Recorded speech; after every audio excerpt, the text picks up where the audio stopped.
Hello ಎಲ್ರಿಗೂ ನಮಸ್ಕಾರ. Welcome back to my YouTube channel.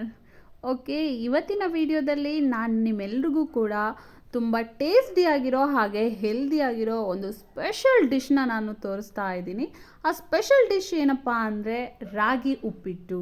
Seriously ಈ ರಾಗಿ ಉಪ್ಪಿಟ್ಟನ್ನ ನೀವು ಒಂದ್ಸಲ ಮಾಡ್ಕೊಂಡು ತಿನ್ನೋಡಿ, ಪ್ರತಿದಿನ ನೀವು ಮಾಡ್ಕೊಳ್ಳೋಷ್ಟು ಇಷ್ಟಪಡ್ತೀರಾ. ಸೊ ಅದು ಯಾವ ರೀತಿ ಮಾಡೋದಂತ ನೋಡೋಣವಾ. ಫಸ್ಟು ಒಂದು ಕಪ್ ರಾಗಿ ಹಿಟ್ಟನ್ನು ತಗೊಳ್ಳಿ. ರಾಗಿ ಹಿಟ್ಟು, ಅದಕ್ಕೆ ಸ್ವಲ್ಪ ಅರಿಶಿನ ಪುಡಿ, ಹಾಗೆಯೇ ಸ್ವಲ್ಪ ಸಾಲ್ಟ್ ಮತ್ತು ಸ್ವಲ್ಪ ಖಾರದ ಪುಡಿ ಇಷ್ಟನ್ನು ಸೇರಿಸಿ ಅದರ ಜೊತೆಗೆ ಒಂದು ಸ್ವಲ್ಪ ಬೆಲ್ಲ ಮತ್ತು ಸ್ವಲ್ಪ ಹುಣಸೆ ರಸ ಇಷ್ಟನ್ನು ಸೇರಿಸಿ ನೀಟಾಗಿ ಅದನ್ನು ಮಿಕ್ಸ್ ಮಾಡ್ಕೊಳ್ಳಿ.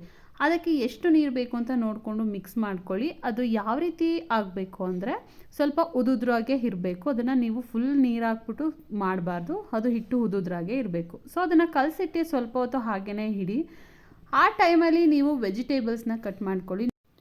ವೆಜಿಟೇಬಲ್ಸ್ನ ನೀವು ಸಾಧ್ಯವಾದಷ್ಟು ಸಣ್ಣ ಸಣ್ಣಗೆ ಚಾಪ್ ಮಾಡ್ಕೋಬೇಕಾಗುತ್ತೆ. ಯಾಕೆಂದರೆ ನಾವು ಇದಕ್ಕೆ ಯಾವುದೇ ವಾಟರ್ನ ಹಾಕಿ ಬಾಯ್ಲ್ ಮಾಡೋದಿಲ್ಲ, ಅದು ಕೇವಲ ಈ ಆವಿಯಲ್ಲೇ ಬೇಯಬೇಕಾಗುತ್ತೆ. ಸೊ ಹಾಗಾಗಿ ಆದಷ್ಟು ವೆಜಿಟೇಬಲ್ಸ್ನ ಸಣ್ಣ ಸಣ್ಣದಾಗಿ ನೀವು ಕಟ್ ಮಾಡ್ಕೊಳ್ಳಿ. ನಾನಿಲ್ಲಿ ಸದ್ಯ ಕ್ಯಾರೆಟು, ಬೀನ್ಸು, ಹಾಗೆಯೇ ಟೊಮೊಟೊ, ಆನಿಯನ್ ಮತ್ತು ಗ್ರೀನ್ ಚಿಲ್ಲಿ ಇಷ್ಟನ್ನು ನಾನು ಕಟ್ ಮಾಡಿ ಇಟ್ಕೊಂಡಿದ್ದೀನಿ. ನೀವು ಇದರ ಜೊತೆಗೆ ಬೇಕಿದ್ರೆ ಕ್ಯಾಪ್ಸಿಕಮನ್ನು ಕೂಡ ಆ್ಯಡ್ ಮಾಡ್ಕೋಬೋದು, ಅದು ಕೂಡ ತುಂಬ ಚೆನ್ನಾಗಿ ಬರುತ್ತೆ. ಸೊ ಇಷ್ಟೆಲ್ಲ ಆದಮೇಲೆ ಒಂದು ಬಾಣಲಿನ ಇಟ್ಟು ಅದ್ರ ಮೇಲೆ ಒಂದು ಬಟ್ಲಿಟ್ಟು ನಾವು ಏನು ಹಿಟ್ಟನ್ನು ಕಲಸಿರ್ತೀವಲ್ವ ಅದನ್ನು ಒಂದು ಪ್ಲೇಟ್ಗೆ ಹಾಕ್ಬಿಟ್ಟು ಈ ರೀತಿ ಇಟ್ಬಿಟ್ಟು ಅದನ್ನು ಅದ್ರ ಮೇಲೆ ಒಂದು ಪ್ಲೇಟನ್ನು ಕ್ಲೋಸ್ ಮಾಡಿ. ಅದನ್ನು ಕ್ಲೋಸ್ ಮಾಡಿದ ನಂತರ ಅದು ಅದರ ಆವಿಗೇನೆ ಅದು ಚೆನ್ನಾಗಿ ಚೆನ್ನಾಗಿ ಬೆಂದಿರುತ್ತೆ. ಸೊ ನೋಡಿ, ಇದು ಚೆನ್ನಾಗಾಗಿದೆ. ಒಂದು 5 ಮಿನಿಟ್ಸ್ ಆರ್ 10 ಮಿನಿಟ್ಸ್ ಈ ಥರ ಬಿಟ್ಟಾಗ ಅದು ತುಂಬ ಚೆನ್ನಾಗಿ ಆಗಿರುತ್ತೆ. ಸೊ ಇಷ್ಟಾದಮೇಲೆ ಅದನ್ನು ತೆಗ್ದಿಡಿ. ನೆಕ್ಸ್ಟ್ ಒಂದು ಪಾತ್ರೆಯಲ್ಲಿ ಎಲ್ಲವನ್ನು ಕೂಡ ಒಗ್ಗರಣೆಗೆ ಹಾಕ್ಕೊಳ್ಳಿ.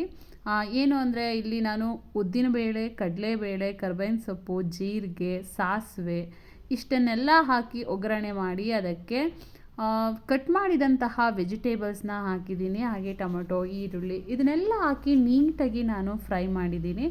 ನೀಟಾಗಿ ಫ್ರೈ ಮಾಡ್ಕೊಂಡ್ಮೇಲೆ ಅದಕ್ಕೆ ನಾನು ಯಾವುದೇ ವಾಟರ್ನ ಹಾಕ್ತಿಲ್ಲ. ಅದು ಆವಿಯಲ್ಲೇ ಲೋ ಫ್ಲೇಮಲ್ಲಿ ಇಟ್ಬಿಟ್ಟು ನಾವು ಸ್ಟವ್ನ ಅದು ಆವಿಯಲ್ಲೇ ನೀಟಾಗಿ ಸ್ವಲ್ಪ ಸಾಲ್ಟ್ ಹಾಕಿದಾಗ ಅದು ಮೃದುವಾಗಿ ಬೇಯುತ್ತೆ. ಸೊ ಈ ರೀತಿ ಅದು ಚೆನ್ನಾಗಿ ಬೆಂದಾದಮೇಲೆ ಅದಕ್ಕೆ ನಾವು ಸ್ವಲ್ಪ ಕಾಯಿ ತುರಿಯನ್ನು ಹಾಕ್ಬಿಟ್ಟು ಆಗಲೇ ನಾವು ರಾಗಿ ಹಿಟ್ಟನ್ನು ಏನು ಬೇಯಿಸಿ ಇಟ್ಕೊಂಡಿರ್ತೀವಲ್ವ ಅದನ್ನು ಕೂಡ ಅದ್ರ ಜೊತೆ ಹಾಕಿ ಚೆನ್ನಾಗಿ ಮಿಕ್ಸ್ ಮಾಡ್ಕೊಳ್ಳಿ. ಈ ಸಮಯದಲ್ಲಿ ನೀವೇನಾದರೂ ಸ್ವಲ್ಪ ಸಾಲ್ಟ್ ಕಡಿಮೆ ಹಾಕಿದರೆ ನೋಡಿ ಟೇಸ್ಟ್ ಮಾಡಿ ನೀವು ಸ್ವಲ್ಪ ಸಾಲ್ಟನ್ನು ಆ್ಯಡ್ ಮಾಡ್ಕೋಬೋದು. ಇಷ್ಟೆಲ್ಲ ಆದಮೇಲೆ ಲಾಸ್ಟಿಗೆ ಇದಕ್ಕೆ ಸ್ವಲ್ಪ ನಿಂಬೆಹಣ್ಣಿನ ರಸವನ್ನು ಹಾಕಿ ಅದಕ್ಕೆ ನೋಡಿ ಕ್ವಾಂಟಿಟಿ ನೋಡಿ ಹಾಕ್ಕೊಳ್ಳಿ ನಿಂಬೆಹಣ್ಣಿನ ರಸನ. ಇಲ್ಲಿ ನಾನು ಪುಟ್ಟದೊಂದು ನಿಂಬೆಹಣ್ಣು ತೊಗೊಂಡು ಅದು ಒಂದು ಪೂರ್ತಿ ಹಾಕಿದ್ದೀನಿ ನಿಂಬೆಹಣ್ಣನ್ನು. ಸೊ ಇದನ್ನೆಲ್ಲ ಹಾಕಿ ಆದಮೇಲೆ ಸ್ಟವನ್ನು ಆಫ್ ಮಾಡಿ ನೀಟಾಗಿ ಮಿಕ್ಸ್ ಮಾಡ್ಕೊಳ್ಳಿ. ಸೊ ಇಷ್ಟು ಮಾಡಿದರೆ ಸಾಕು, ರಾಗಿ ಉಪ್ಪಿಟ್ಟು ತುಂಬ ಟೇಸ್ಟಿಯಾಗಿರೋದು ಹಾಗೆಯೇ ತುಂಬಾ ಹೆಲ್ದಿಯಾಗಿರುವಂತಹ ಒಂದು ಡಿಶ್ ರೆಡಿ ಆಗುತ್ತೆ. ಸೊ ಮಾಡಿರುವಂತಹ ರಾಗಿ ಉಪ್ಪಿಟ್ಟನ್ನ ಸರ್ವ್ ಮಾಡಿ ನಿಮ್ಮ ಮನೆಯಲ್ಲಿರುವಂತಹ ಮಕ್ಕಳಿಗಾಗಿರ್ಬೋದು ಪ್ರತಿಯೊಬ್ಬರಿಗೂ ಕೂಡ ಇದನ್ನು ನೀವು ಕೊಡ್ಬೋದು. ತುಂಬಾ ಇಷ್ಟಪಟ್ಟು ತಿಂತಾರೆ. ಸೀರಿಯಸ್ಲಿ ಹೇಳ್ತಿದ್ದೀನಿ, ಇದ್ರ ಟೇಸ್ಟ್ ಅಂತೂ ಹಲ್ಟಿಯಾಗಿ ಬರುತ್ತೆ. ಒಂದು ಸಲ ಮಾಡಿ ತಿಂದು ನೋಡಿ, ನೀವು ಇದನ್ನು ಮರೆಯೋದೇ ಇಲ್ಲ.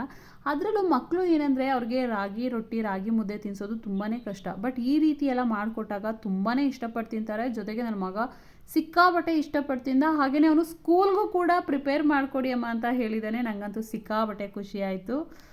ನನಗೂ ಕೂಡ ಈ ಡಿಶ್ ತುಂಬಾ ಇಷ್ಟ ಆಯಿತು. ಇದು ನಮ್ಮಮ್ಮ ಮಾಡ್ತಿದ್ರಂತೆ, ಬಟ್ ನಂಗೆ ಗೊತ್ತಿರಲಿಲ್ಲ.